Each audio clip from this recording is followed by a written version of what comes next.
Welcome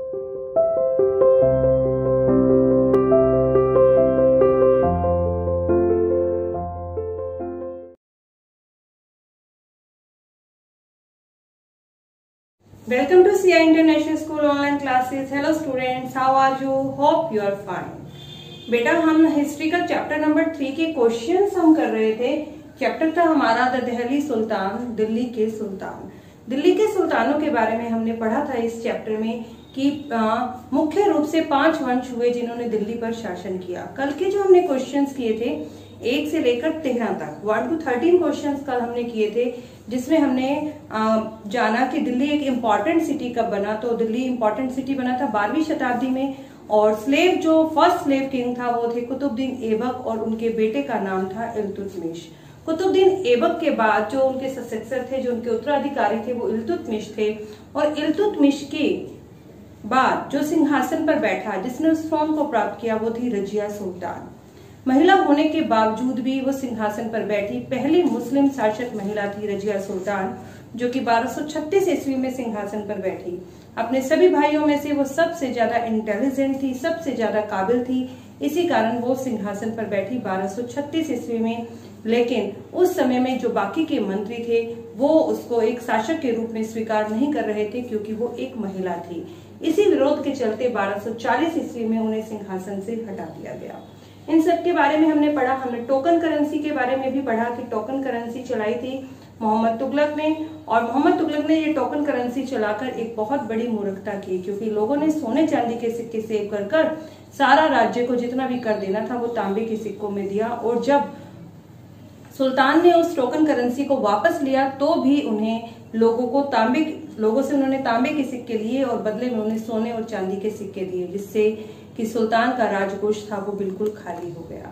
तो बेटा इसके नेक्स्ट जो क्वेश्चन हैं वो हम आज करते हैं। चलिए, प्रश्न नंबर 14, न्याय चक्र के अनुसार सेनापतियों के लिए किसानों के हितों का ध्यान रखना क्यों जरूरी था। बेटा इस क्वेश्चन में पूछा गया है कि न्याय चक्र के अनुसार जो वहाँ के सेनापति थे, जो दिल्ली सल्तनत के जो सेनापति थे, उन्हें क्यों किसानों के हितों का ध्यान रखना चाहिए, किसानों का ध्यान उन्हें क्यों रखना चाहिए था। तो बेटा इसका आंसर हम लिखेंगे, इस काल में कृषि ही आय का स्रोत था। मतलब आय का, इनकम का एक सबसे मेन सोर्स था आपका कृषि। किसान राज्य की रीढ़ की हड्डी थे।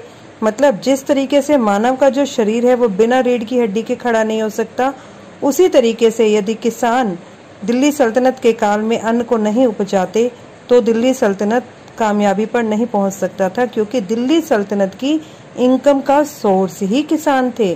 किसानों से प्राप्त होने वाले राजस्व से ही सैनिकों को वेतन दिया जाता था, और किसानों से जो भी कर प्राप्त होता था, जो भी राजस्व प्राप्त होता था, उसी से ही वो सैनिकों को वेतन यानी सैलरी देते थे। इसीलिए ये आवश्यक था कि किसान खुश रहें और प्रगति करें। इसीलिए बेटा जो सेनापति थे उनके लिए जरूरी था कि वो किसानों के हितों का ध्यान रखें। प्रश्न नंबर 15, सल्तनत की भीतरी और बाहरी सीमा से आप क्या समझते हैं। ठीक है, भीतरी और बाहरी सीमा। तो देखिए बेटा, सल्तनत की भीतरी सीमा, सल्तनत की भीतरी सीमा से अभिप्राय उन क्षेत्रों से था जो गैरिसन शहरों के आसपास बसे होते थे। गैरिसन शहर कौन से थे? जो कि सैनिकों के लिए बसाए गए थे। उनके जो आसपास के गैरिसन शहरों के जो आसपास का क्षेत्र था वो उस शहर के लिए वस्तुओं और सेवाओं की आपूर्ति करते थे। मतलब जो सल्तनत की भीतरी सीमा थी वो क्षेत्र थे जो गैरिसन शहरों के आसपास बसे थे, और गैरिसन शहरों के लिए वस्तुओं और सेवाओं की आपूर्ति करते थे, क्योंकि गैरिसन शहरों में सैनिक रहते थे, तो उनको जिन जिन चीजों की जरूरत होती थी वो उन्हें भीतरी क्षेत्रों से ही मिलती थी। सल्तनत की बाहरी सीमा, गैरिसन शहरों की पृष्ठभूमि से सुदूरवर्ती क्षेत्रों को दिल्ली सल्तनत की बाहरी सीमा कहा जाता था। मतलब वो प्रदेश जो सैनिक छावनी से बहुत ज्यादा दूर थे वो दिल्ली सल्तनत की बाहरी सीमा थी। प्रश्न नंबर 16, मुक्ति अपने कर्तव्यों का पालन करे, यह सुनिश्चित करने के लिए कौन कौन से कदम उठाए गए थे। ठीक है, मुक्ति या फिर इक्तादार भी हम कह सकते हैं।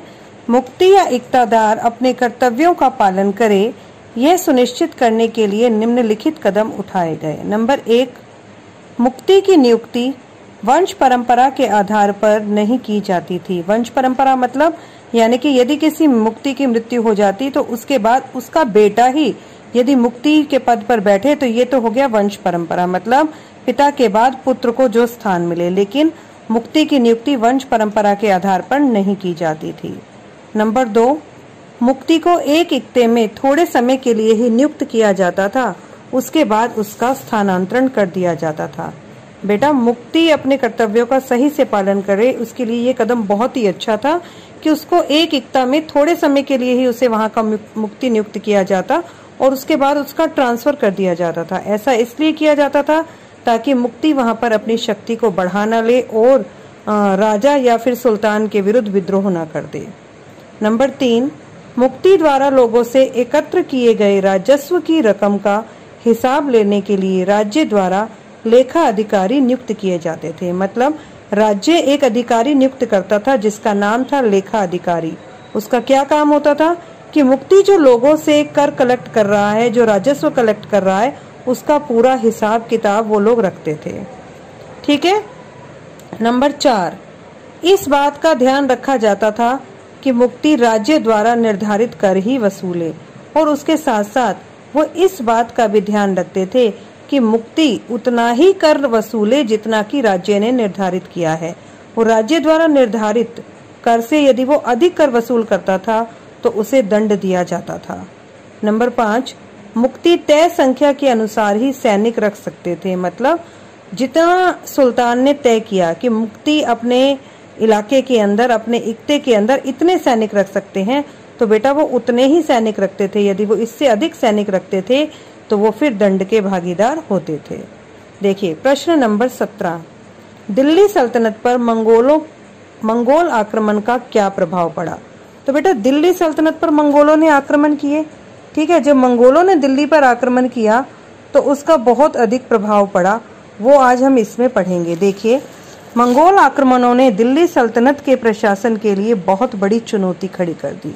एक बहुत बड़ा चैलेंज उनके सामने था, एक बहुत बड़ी समस्या थी, क्योंकि मंगोल उन पर बार बार आक्रमण कर रहे थे, जिसके कारण सल्तनत को दिल्ली में एक विशाल सेना खड़ी करनी पड़ी। मंगोलों के आक्रमण से बचने के लिए सुल्तान ने वहां पर एक बहुत बड़ी सेना खड़ी की। अलाउद्दीन खिलजी ने अपने सैनिकों के लिए सिरी नामक नया गैरिसन शहर भी बनाया और दिल्ली के सुल्तान जो थे अलाउद्दीन खिलजी, उन्होंने अपने सैनिकों के रहने के लिए एक नया गैरिसन शहर बसाया जिसका नाम सिरी था। और सैनिकों के पेट भरने की समस्या के निवारण के लिए किसानों की उपज का 50% भाग कर के रूप में निश्चित किया गया। मतलब सैनिकों के पेट भरने की समस्या थी, मतलब गैरिसन शहर के अंदर जो सैनिक रहते थे उनको भोजन कैसे प्राप्त हो, उनके भोजन के लिए जो उन्हें पैसा चाहिए था वो पैसा उन्हें कहाँ से प्राप्त होता था? किसानों की उपज से।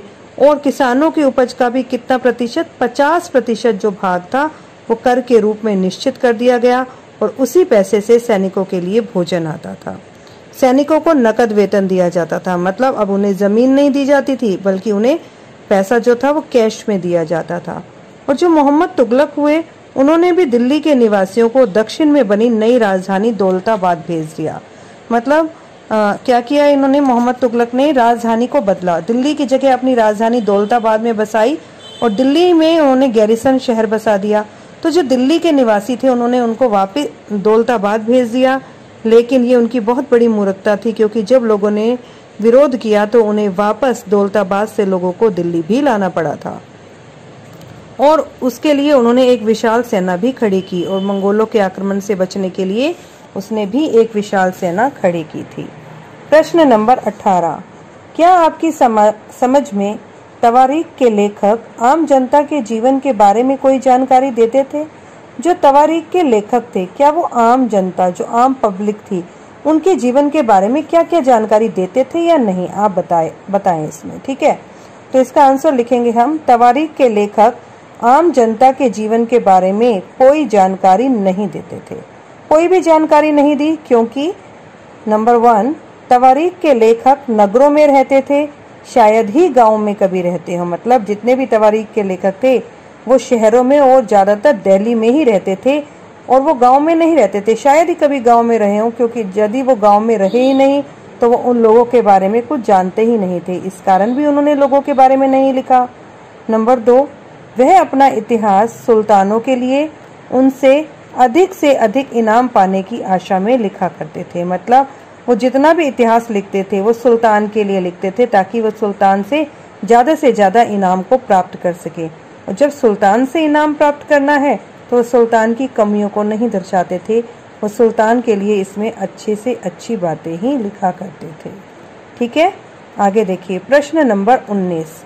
दिल्ली सल्तनत के इतिहास में रजिया सुल्तान अपने ढंग की एक ही थी।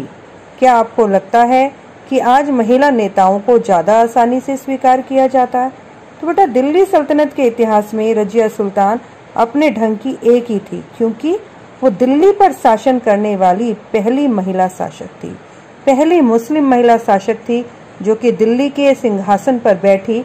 उससे पहले किसी भी महिला को ये अवसर नहीं मिला कि वो दिल्ली के तख्त पर बैठे। ठीक है, यह सुल्तान इल्तुतमिश की बेटी थी। 1236 में इस सिंहासन पर बैठी। यह अपने सभी भाइयों से अधिक योग्य और काबिल थी।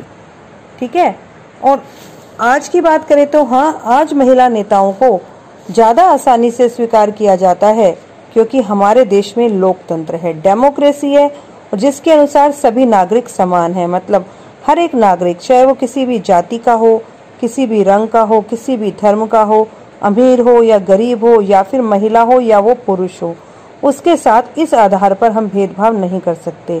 लोकतंत्र के अनुसार सभी नागरिक इक्वल हैं, इसीलिए आज हम महिला नेताओं को आसानी से स्वीकार लेते हैं, क्योंकि लोकतंत्र के अनुसार महिला और पुरुषों में कोई भी भेद नहीं, उन्हें समाज में बराबर का स्थान प्राप्त है। प्रश्न नंबर 20। दिल्ली के सुल्तान जंगलों को क्यों कटवा देना चाहते थे? क्या आज भी जंगल उन्हीं कारणों से काटे जा रहे हैं? तो बेटा जो दिल्ली के सुल्तान थे वो अपने राज्य का विस्तार करना चाहते थे, इसके लिए वो जंगलों को कटवाते थे, क्योंकि जो उनके विरोधी थे, जो आक्रमणकारी थे, वो जंगलों में ही छुप जाते थे। ठीक है, तो वो उसको कटवाते थे, और जंगल इसलिए भी कटवाते थे ताकि वो जमीन को साफ कर वहां पर खेती करवा सके, जिससे राज्य को ज्यादा इनकम हो। मतलब अपने राज्य के विस्तार के लिए वो जंगलों को कटवाते थे। लेकिन नहीं, आज हम जंगलों को उन्हीं कारणों से नहीं काट रहे हैं, हम सिर्फ राज्य के विस्तार के लिए नहीं काट रहे हैं, बल्कि आज हम आवास के लिए, भूमि प्राप्त करने के लिए, क्योंकि हमें और अधिक भूमि चाहिए रहने के लिए, तो जंगलों को काटकर आप देख रहे हैं मल्टी स्टोरी बिल्डिंग बन रही हैं। ठीक है, सड़कें बन रही हैं, या फिर औद्योगिकीकरण हो रहा है नगरों का, जिसके कारण आज हम जंगलों को काट रहे हैं। हमारे कारण और दिल्ली सुल्तान के जो जंगलों को काटने के कारण थे वो डिफर हैं। ठीक है बेटा, तो ये चैप्टर आपका कंप्लीट हो जाता है। आप इस चैप्टर के क्वेश्चन आंसर्स को ध्यान से अपनी नोटबुक में सुंदर और साफ हैंडराइटिंग में लिखो, और बेटा 2 बार चेक कर लिया करो कि कहीं कोई वर्ड आपने गलत तो नहीं लिख दिया है। ठीक है बेटा, ओके।